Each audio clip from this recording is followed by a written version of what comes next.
اعوذ باللہ من الشیطان الرجیم بسم اللہ الرحمن الرحیم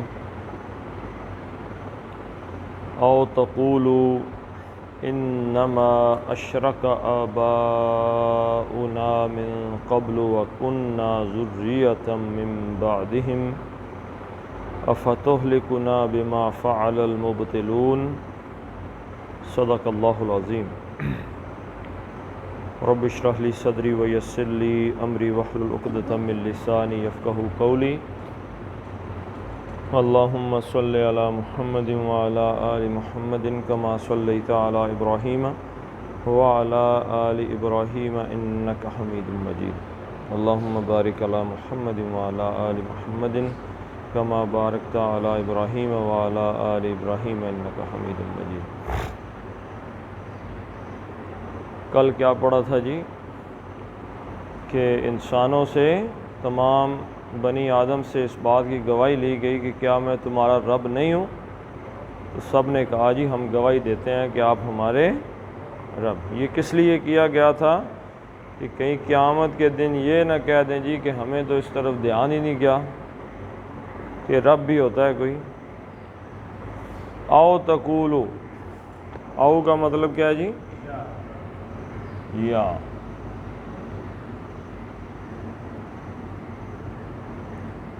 تقولو، تے کا مطلب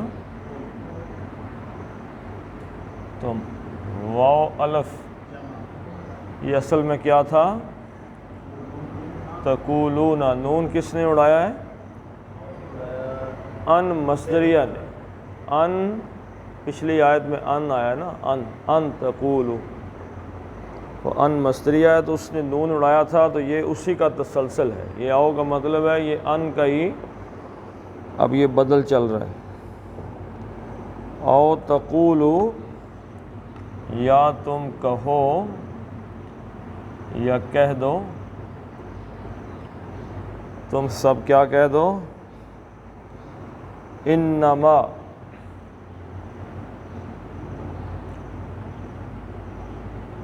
انما، ویسے ان کا مطلب ہے بے شک، ما اگر علیحدہ سے آتا تو نفی کہا جاتا، کیونکہ ما جب فعل ماضی سے پہلے آتا ہے تو نفی کے معنی دیتا ہے۔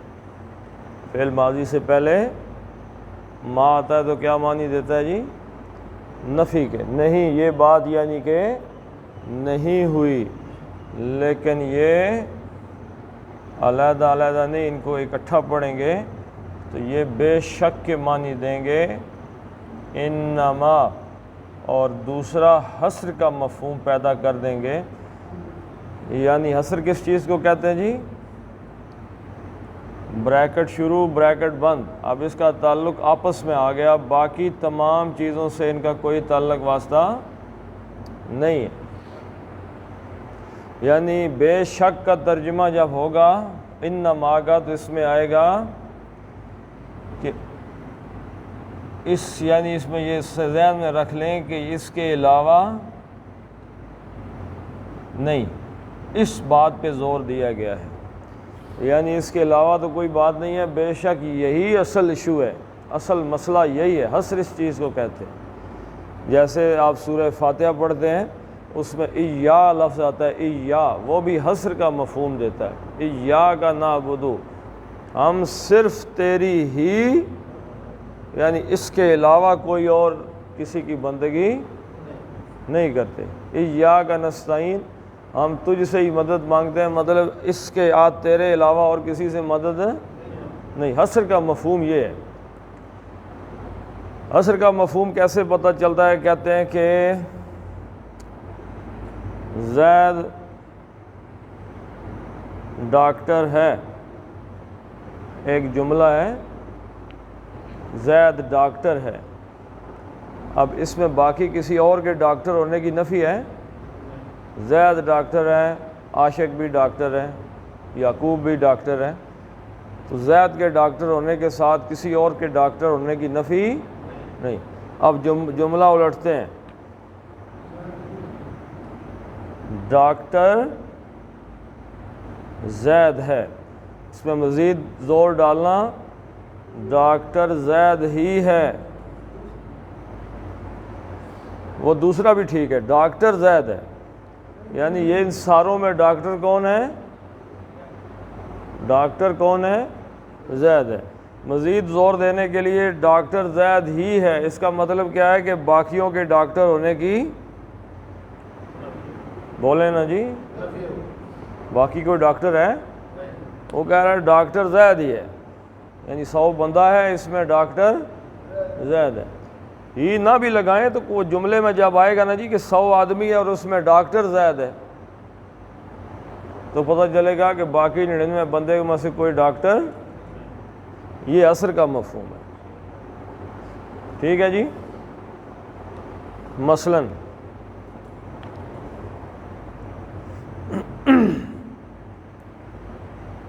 گھر میں گھر میں سویا، یعنی میں گھر میں سو گیا، باقی کسی کے سونے کی نفی ہے؟ گھر میں سویا، میں ہی سویا، وہ جملے میں آئے گا تو میں، لیکن آپ بغیر اس جملے کے اگر دیکھیں اکیلا اسی کو کر دیں تو ہی لگا لیں۔ گھر میں ہی سویا، اس کا مطلب ہے باقی کوئی بندہ نہیں سویا۔ میں نے روزہ میں نے رکھا، روزہ میں نے ہی رکھا، تو یہ کس چیز کا مفہوم ہے؟ عصر کا مفہوم ہے، یعنی باقیوں کی نفی ہو گئی میں۔ ٹھیک ہے جی؟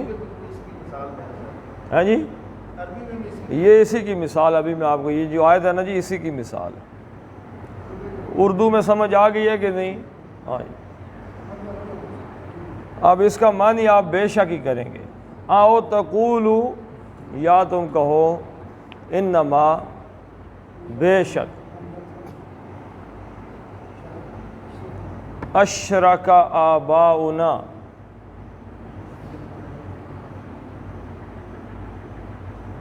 اشرک یشرک اشراکن، کسی کو شریک بنانا، اشرکا یشرک، اشرکا کا مطلب کیا ہے جی؟ یہ متعدی ہے نا، شریک، کسی کو اللہ کا شریک بنانا۔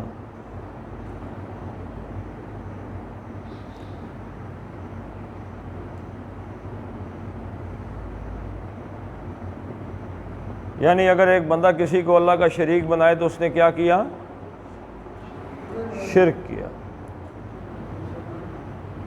تو ترجمے میں آپ کو مل جائے گا شرک کیا، انما اشرکا، شرک کیا، اس ایک نے، یہ پہلا صیغہ ماضی کا، اشرکا، اس ایک نے شرک کیا، انما اشرکا، بے شک اس ایک نے شرک کیا۔ لیکن اب یہ پہلا صیغہ ہے، لہذا اس کا جو فاعل ہے وہ اس میں ظاہر بھی ہو سکتا ہے،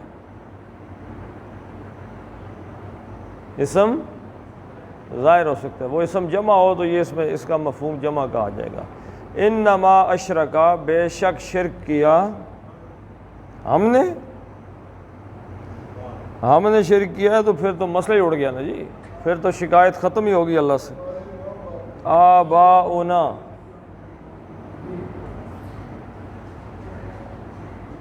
آباؤنا، آباؤ پیش کیا بتاتی ہے؟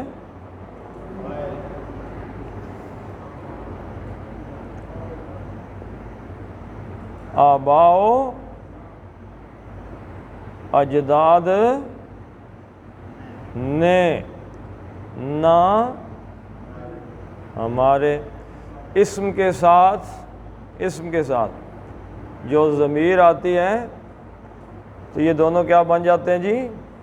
اسم کے ساتھ ضمیر مل کے آتی ہے تو یہ دونوں کیا بن جاتے ہیں؟ مرکب اضافی، مضاف مضاف الیہ بن جاتے ہیں۔ ٹھیک ہے جی، بات نہیں سمجھے؟ رب اسم ہے یا فعل ہے؟ نون ہے یا ورب ہے؟ رب اسم ہے، کا ضمیر ہے، کون سا بن گیا؟ مرکب اضافی، ایسے ترجمہ ہوگا، آپ کا رب۔ اسم کے ساتھ ضمیر آئی، مرکب اضافی، مضاف مضاف الیہ، ترجمہ ایسے ہوگا۔ تو نہ ایسے ترجمہ ہوگا، ہمارے آباء و اجداد نے اشرکا، شرک کیا۔ وہ کہتے کوئی اور بات تو نہیں ہے، ہمارے آباء و اجداد نے ہی شرک کیا، بس یہی ایک وجہ، باقی کوئی وجہ نہیں۔ ہم نے شرک، ہمارے شرک کی باقی کوئی وجہ نہیں ہے، ما سوائے اس کے کہ والد کر رہا تھا تو ہم نے بھی کرنا شروع ہو گیا۔ آج کل یہی حساب ہے نا، شیعہ کے گھر پیدا ہو گیا تو بندہ کدھر گیا؟ شیعہ ہی ہے۔ سنی کے گھر پیدا ہوا سنی، بریلوی کے گھر پیدا ہوا بریلوی، دیوبندی کے گھر پیدا ہوا دیوبندی۔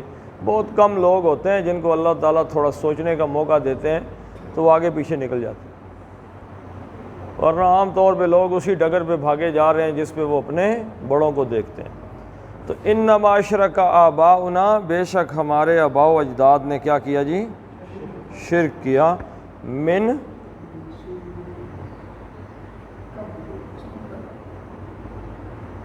قبل، قبل کا مطلب کیا ہے؟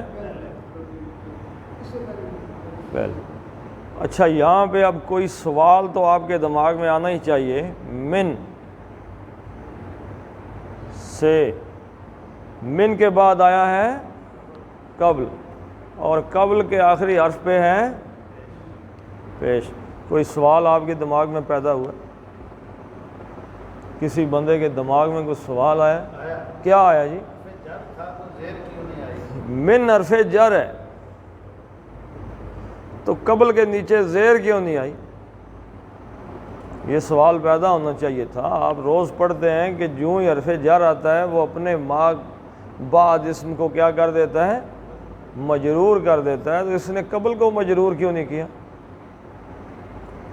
تو یاد رکھیے گا، اب یہ قبل جو ہے یہ مضاف ہے، جو پیش آئی ہے نا اس پہ، یہ مضاف ہے اور اس کا مضاف الیہ محذوف ہے، کوئی پتہ نہیں کہ کس سے پہلے، قبلہم، قبل ہی، قبلنا، قبلنا، کیا ہے کس سے پہلے، کس چیز سے پہلے؟ وہ جس چیز سے پہلے یہاں پہ ذکر کرنا تھا وہ ذکر نہیں ہوا، اس لیے قبلو آ گیا۔ اس سے پتہ چلا کہ قبل کے بعد جو مضاف الیہ آنا تھا وہ غائب ہو۔ دیکھیں نا، انما اشرک آباؤنا من قبل، من قبل، کس چیز پہلے، اس سے پہلے، کس سے پہلے؟ میری پیدائش سے پہلے، زمانہ جہالت سے پہلے، نبوت آنے سے پہلے، کس چیز سے پہلے؟ ہم سے پہلے یا کس سے پہلے؟ وہ جس سے پہلے کا تذکرہ ہوتا ہے جب وہ معذوف ہو جاتا ہے، نظر نہیں آتا، تو آپ کو من کے بعد القبل کے اوپر پیش نظر آئے گی۔ تو آپ سمجھ جائیں کہ وہ جس سے پہلے کی بات ہے وہ بہت سارے ہیں، کوئی ایک چیز نہیں ہے۔ ساروں کا یہاں پہ تذکرہ کرنا، دیکھیں نا کلام کا ایک حسن بھی ہوتا ہے نا، بات کی ایک خوبصورتی بھی ہوتی ہے۔ آپ بہت سی چیزوں کو اکٹھا ہی ذکر کرنا شروع ہو جائیں، اس کے لیے آپ ایک اسلوب اختیار کرتے ہیں جس سے ہم سمجھ جاتے ہیں یہاں پہ ایک معاملہ نہیں ہے، زیادہ ہے، تو اس لیے یہ چیز آ گئی۔ انما اشرک آباؤنا من قبل، بے شک ہمارے آباء و اجداد نے پہلے، ہم سے پہلے شرک کیا، ہمارے آباء و اجداد نے ہم سے پہلے شرک کیا۔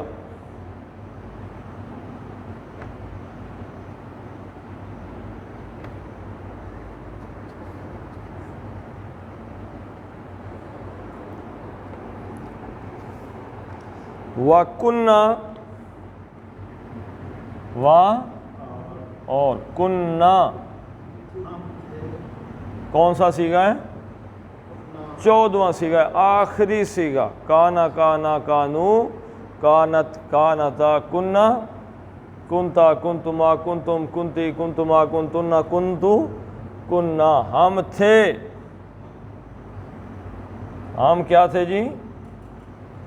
ہم تھے ذریتاً،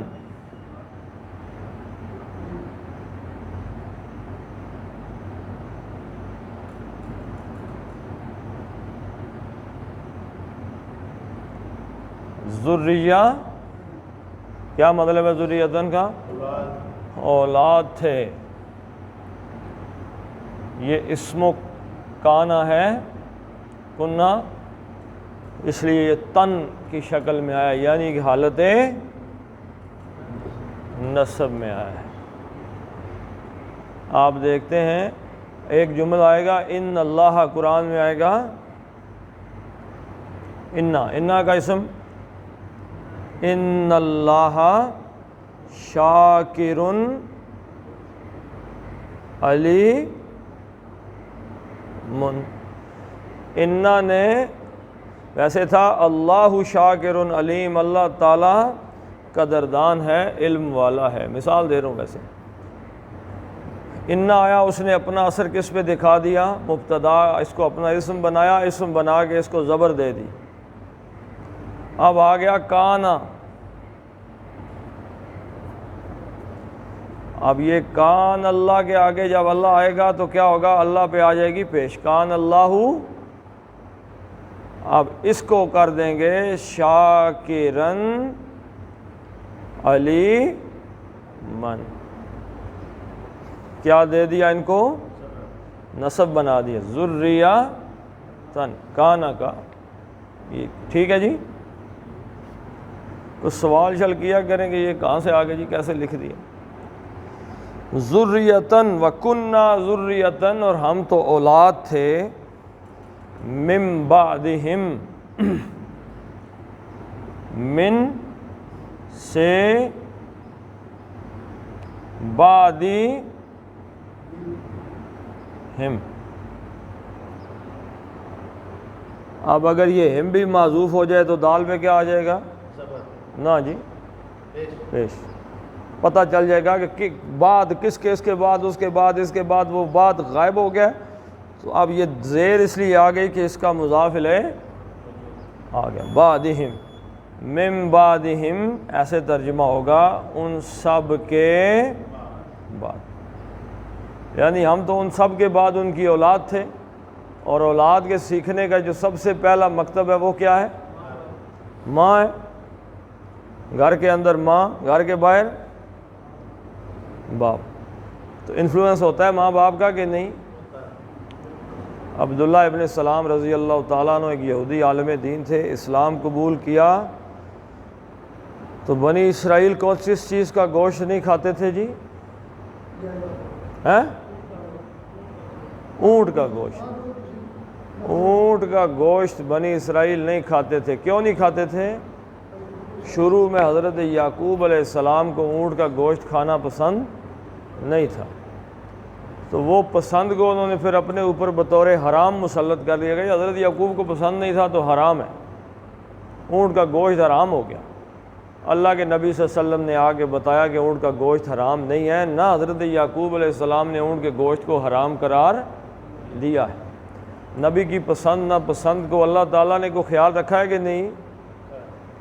ایک زوجہ محترمہ نے نبی اکرم صلی اللہ علیہ وسلم کو کیا دیا کھانے کے لیے؟ شہد، اور حضور صلی اللہ علیہ وسلم شہد ان کے پاس آیا ہوا تھا، تو حضور صلی اللہ علیہ وسلم کو شہد بڑا پسند تھا، اور آپ اس کے پاس جاتے تھے شہد پینے کے لیے۔ تو باقی دو ازواج جو تھیں امہات المومنین رضی اللہ تعالی عنہن، انہوں نے کیا کیا جی؟ انہوں نے حضور صلی اللہ علیہ وسلم سے فرمایا کہ آپ جب آتے ہیں تو آپ سے نا ایک پھول ہوتا ہے کوئی، اس کی کو تھوڑی سی آپ کے منہ سے نا مہک آتی ہے، اور حضور صلی اللہ علیہ وسلم انتہائی نفیس طبیعت شخصیت، حضور نے فرمایا میں نے یہ شاید آج کے بعد نہیں پیوں گا۔ اللہ تعالیٰ نے قرآن حکیم میں آیت نازل کی کہ آپ اگر اس کو ناپسند کریں گے پیچھے والوں نے حرام قرار دینا ہے۔ اے نبی صلی اللہ علیہ وسلم، سورہ تحریم، کس لیے آپ حرام کرتے ہیں اس چیز کو جس کو ما احل اللہ لک، جس چیز کو اللہ نے آپ کے لیے حلال قرار دیا ہے اس کو آپ حرام قرار نہیں دے سکتے۔ تو حضرت یعقوب نے کہا پسند، انہوں نے کہا چلو جاؤ۔ تو بنی اسرائیل کے اندر یہ چیز تھی، تو حضرت عبداللہ ابن سلام نے اسلام قبول کر لیا، لیکن اس کے باوجود جب اونٹ کا گوشت آتا تو وہ جو اندر ایک طبیعت میں چیزیں ہوتی ہیں نا، اس سے وہ ہاتھ پیچھے کی طرف چلا گیا۔ کیونکہ معاشرے کے والدین کی تربیت کے معاشرے کے اثرات ہوتے ہیں۔ اللہ تعالیٰ نے کون سی آیت نازل کی جی؟ یا ایھا الذین آمنوا ادخلوا فی السلم کافہ، اے اہل ایمان اسلام میں پورے کے پورے داخل ہو جاؤ، اپنی پسند ناپسند نہیں۔ تو وہ جو اثرات ہوتے ہیں، انہوں نے کہا بھائی کننا ذریۃ من بعدہم، ہم تو ان کے بعد ان کی اولاد تھے۔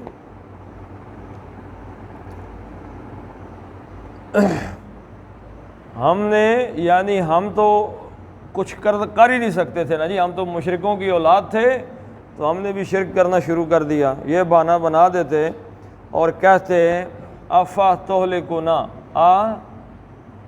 استفہامیہ کیا، فا پس، ترجمہ یہاں ہوگا، پھر کیا، پس کیا، ٹھیک ہے جی، لیکن عربی اسلوب میں استفہام پہلے آتا ہے۔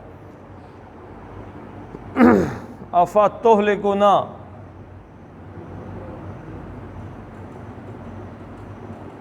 تہلکو نا، اہلکا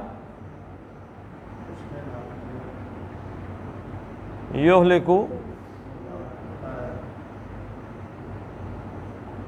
ایک ہے ہلاکا۔ ہلاکا کیا مطلب ہے؟ وہ ہلاک ہوا، خود ہلاک ہوا، وہ لازم ہے اپنے آپ۔ یہ متعدی ہے، فعل کا اثر، فاعل کے فعل کا اثر کسی، دیکھیں نا جی بولا بھی کرے نا، متعدی میں کیا ہے؟ لازم میں کیا ہے؟ لازم میں فاعل کے فعل کا اثر کس پہ ہوتا ہے؟ لازم میں خود پر۔ کس پہ ہوتا ہے؟ اپنے آپ پہ۔ جلسہ، وہ بیٹھا، فاعل بیٹھا، تو فعل کا اثر کس پہ ہوا؟ خود ہی بیٹھا نا۔ ضحکا، وہ ہنسا، فاعل ہنسا، اس کے ہنسنے کا اثر کس پہ ہوا؟ فاعل پہ۔ اضحکا، اس نے ہنسایا، فاعل نے ہنسایا، فعل کا اثر کس پہ ہوا؟ دوسرے پر، جس کو ہنسا دیا ہے اس نے، ٹھیک ہے۔ اجلسا، اس نے اس کو بٹھایا، جلسا وہ خود بیٹھا، اجلسا اس نے اس کو بٹھایا۔ ہلاکا، وہ خود ہلاک ہوا۔ ہلاک کا مطلب کیا جی؟ خود ہلاک ہونا۔ تو لازم تھا، اس لیے اس کے ہلاک ہونے کا اثر کس پہ ہوا؟ اپنے آپ پہ۔ اور متعدی میں کیا ہوتا ہے جی؟ فاعل کوئی اور ہے، اس کے فعل کا اثر مفعول پہ ہوتا ہے۔ مفعول، کوئی مفعول ہوتا ہے اس کا جس پہ اس کا اثر ہوتا ہے، ٹھیک ہے۔ تو اہلکا، اس نے ہلاک کیا، اس نے فاعل ہلاک کیا، کسی اور کو ہلاک کر دیا، اہلکا۔ یہلکو، وہ ہلاک کرتا ہے یا کرے گا، کیونکہ مضارع میں دونوں ہیں، حال بھی ہے اور مستقبل بھی ہے۔ وہ ہلاک کرے گا، یعنی وہ فاعل ہلاک کرے گا کسی اور کو، مفعول کو۔ تہلکو، تے کا مطلب تم، یعنی اللہ سے کہتے ہیں آپ ہلاک کر دیں گے، ہلاک کریں گے نہ ہم کو۔ یہ نہ کیا ہے؟ کو، ہم کو کا مطلب کیا ہے؟ مفعول، یعنی آپ ہلاک کریں گے نہ ہم کو۔ ہمارے آباء و اجداد نے شرک کیا، آپ ہلاک کریں گے کسے؟ ہمیں۔ بما، بعض عربی کا کیا مطلب ہے یہاں پہ؟ ساتھ نہیں، سببیہ، بسبب ما، ہاں جی، جو کچھ فعل یفعل، فعل کا کیا مطلب ہوتا ہے؟ کیا۔ فعل، جو کیا، کس نے کیا جی؟ المبتلون۔ الف لام کا کیا مطلب ہو گیا؟ خاص۔ مبتلن، واو نون، مبتل کس کو کہتے ہیں؟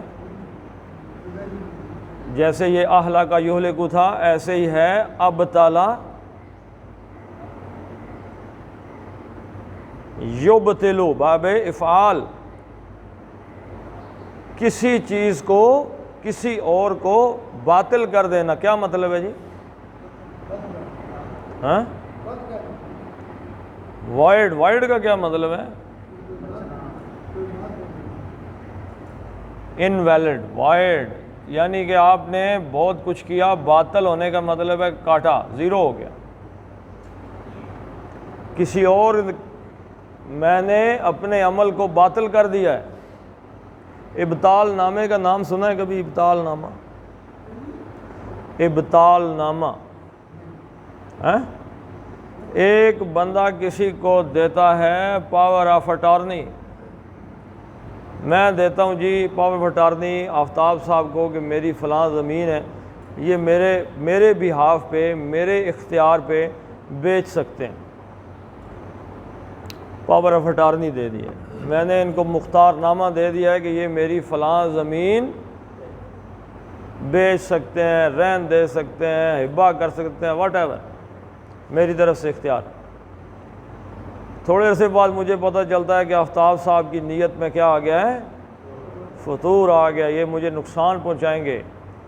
میں کہتا ہوں جی وہ جو اختیار نامہ، مختار نامہ میں نے دیا تھا، کینسل، وائڈ، کوئی اختیار نہیں ہے. وہ جو پاور آف اٹارنی ہے اس کو جا کے میں نے ختم کرانا ہے، اس ختم کرنے کو کہتے ہیں ابطال. کسی چیز کو، کسی ڈیڈ کو، کسی کام کو باطل کر دینا. ٹھیک ہے جی؟ تو ابتلا یبتلو، یبتلو سے بنانا ہے ہم نے فاعل، تو کیا کریں گے جی؟ علامت مضارع ختم، میم لگ گئی اور یہاں پہ دو پیشیں لگ گئیں. مبتلن، باطل کرنے والے. اب ایک بات یاد رکھیں، وہ کون سا کام ہے جو انسان کے ہر فعل کو باطل کر دیتا ہے؟ شرک.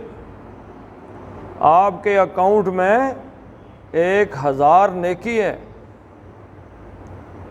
اس کا کوئی وزن بھی ہے کہ نہیں ہے؟ آپ نے آگے چل کے کہا کہ اللہ کی صفات کسی اور کو دے دیں. آپ نے کہا، کسی نے کہا کہ حضرت عیسیٰ اللہ کے بیٹے ہیں، ذات میں شرک کر دیا. یہ 1000 کی 1000 نیکیاں اپنے وزن سمیت کیا ہوا؟ باطل ہو گئی، زیرو، ختم. تو مبتل کا مطلب ہے مشرک، کیونکہ پیچھے شرک. یعنی ہر انسان جو دنیا میں آتا ہے کوئی نہ کوئی نیکی تو کرتا ہے کہ نہیں کرتا؟ مثلاً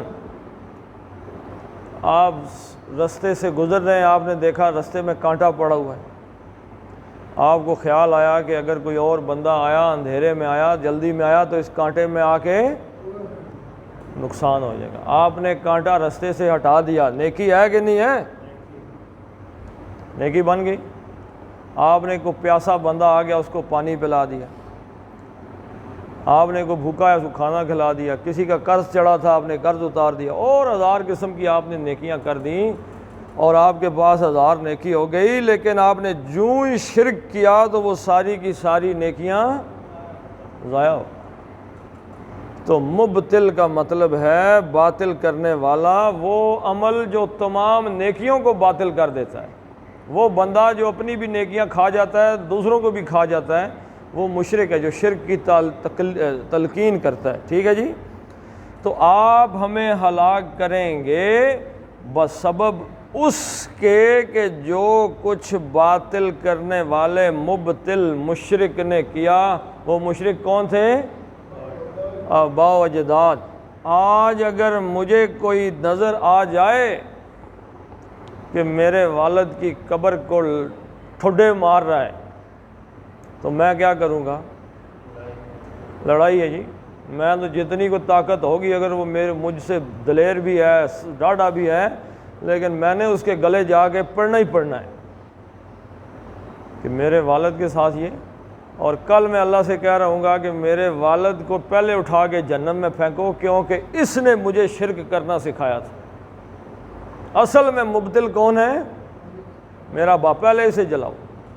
قیامت کے دن کوئی نسب ہے جی ویسے؟ اللہ نے کیا بتایا کہ باپ، بیٹا، بہن، بھائی، بیوی، بچے محبت کریں گے قیامت والے دن؟ اس دن کوئی ساتھ نہیں ہوگا۔ تو آج ان کے لیے جہنم کیوں خریدیں؟ بچوں کو، بیوی کو خوش کرنے کے لیے آج حرام کیوں کھائیں جی؟ پاگل ہیں؟ کل یہ بیوی ساتھ ہوگی دشمن ہوگی، بچے ساتھ ہوں گے کہ دشمن ہوں گے؟ بچے تو آج کل ہی بیویاں دشمن نظر آنا شروع ہو جاتی۔ دنیا میں اتنی ترقی ہو گئی ہے کہ آخرت کے تھوڑے تھوڑے ذائقے دنیا میں آنے لگے ہیں، تو ان کے لیے کیوں جہنم کھڑی حاصل کریں؟ صحیح بات کر دیں، آخرت چاہے بندے کی رل کے گزر جائے کوئی بات نہیں، دنیا کی آخری زندگی قبر نہیں رلنی چاہیے۔ تو یہ اب مبتل کا مطلب سمجھ آ گیا کہ نہیں آیا جی؟ ہاں جی۔ افتولکنا بما فعل المبتلون، تو کیا آپ مشرکوں کے، مبتل لوگوں کے فعل کے سبب جو وہ کرتے تھے اور ہم نے ان کو فالو کیا، اس کی وجہ سے آپ ہمیں ہلاک کر دیں گے؟ تو اللہ نے کہا کہ لو پھر تمہارے اندر میں نے یہ رب کا ہونا رکھ دیا۔ اب آ گیا جناب آپ کا وہ لفظ کہ انما، کیا یہاں پہ بتائیں کہ وجہ کیا آئی ہے؟ انما اشرک آباؤنا، تو انما حصر کے طور پہ آیا ہے کہ یہ جو شرک ہم نے کیا ہے یہ در حقیقت اس کی کوئی اور وجہ نہیں تھی، باقی تمام وجوہات کی نفی کر دی، صرف ایک وجہ تھی، وہ کیا تھی جی؟ ہیں؟ ہم اولاد تھے، اور یہ شرک ہمارے آباء و اجداد نے کیا، ورنہ ہم نے کہاں شرک کرنا تھا۔ حصر قائم کر دیا کہ دیگر کوئی وجہ نہیں، ہم نے سوچ سمجھ کے کوئی تحقیقیں کر کے شرک نہیں کیا ہے، ہم نے تو بس اور کوئی وجہ ہی نہیں تھی، صرف یہ کی وجہ تھی کہ آباء و اجداد شرک کرتے رہے تو ہم نے بھی شرک کرنا شروع کر دیا۔ ٹھیک ہے جی، چلیں پڑھ لیتے ہیں۔ او تقولوا انما اشرک آباؤنا من قبل وکننا ذریۃ من بعدہم افتہلکنا بما فعل المبتلون۔ صدق اللہ العظیم۔ اللہم اغفر لهم وارحمهم وحاسبهم حسابا یسیرا وادخلهم الجنہ واعذهم من عذاب القبر ومن عذاب النار۔ اللہم اذہب الباس رب الناس واشف انت الشافی لا شفاء الا شفاءک شفاء لا یغادر سقما۔ ربنا هب لنا من ازواجنا وذرياتنا قرة اعین واجعلنا للمتقین اماما۔ ربنا فاغفر لنا ذنوبنا وکفر عنا سیئاتنا وتوفنا مع الابرار۔ اللہم من احییتہ منا فاحیہ علی الاسلام ومن توفیتہ منا فتوفہ علی الایمان۔ اللہم ارحمنا فی اولادنا وفی بناتنا وفی بیتنا وفی امورنا وفی امرنا ھذا، اللہم یسر لنا ھذا الامر۔ وصلی اللہ تعالی علی خیر خلقہ محمد وعلی آلہ وصحبہ اجمعین برحمتک یا ارحم۔